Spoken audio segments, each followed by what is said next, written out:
আমার প্রিয় ক্যামব্রিজ শিক্ষার্থীদের জন্য অনেক অনেক অভিনন্দন।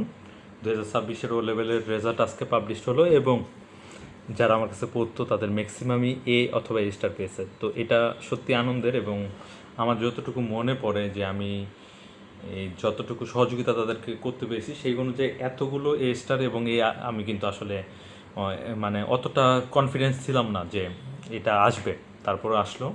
এটা খুবই আনন্দের এবং তার মানে আমি এটা আমার নিজের উপর একটা রিফ্লেকশন আমি করতে পারি যে আমি যে গাইডলাইনের ভিতর দিয়ে এগোচ্ছি, আমার শিক্ষার্থীদেরকে যেভাবে গাইডলাইন দিচ্ছি সেটার সাথে ক্যামব্রিজের যে পরীক্ষকরা আছেন তাদের যে খাতা দেখার ধরন ওটা অনেকটাই মিল মিল আছে। সেটা আমি সেই কনফিডেন্সটা আমার গ্রো করছে।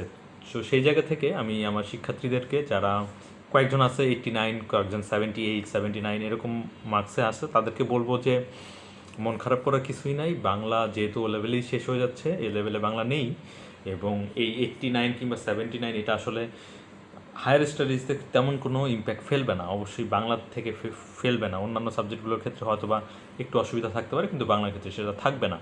তো অভিনন্দন আরেকবার, এবং তাদেরকে আমি এটাই পরামর্শ দিব যে বাংলা পড়ার জন্য না থাকলেও বাংলা ভাষার চর্চা ধরে রাখো।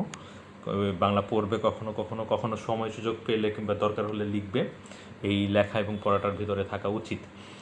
আর যারা আমার এই ভিডিওটি দেখছেন, যারা 27 কিংবা 28-এ পরীক্ষা দিবেন তাদেরকে বলবো যে যদি প্রয়োজন বোধ করেন, এখন যেহেতু সরাসরি আমি ক্লাস নিই না, আমার সবগুলো ব্যাচই এখন অনলাইনে, তো সেক্ষেত্রে অনলাইন ব্যাচে যদি কেউ অন্তর্ভুক্ত হতে চান আমার সাথে যোগাযোগ করতে পারেন। ধন্যবাদ, ভালো থাকবেন।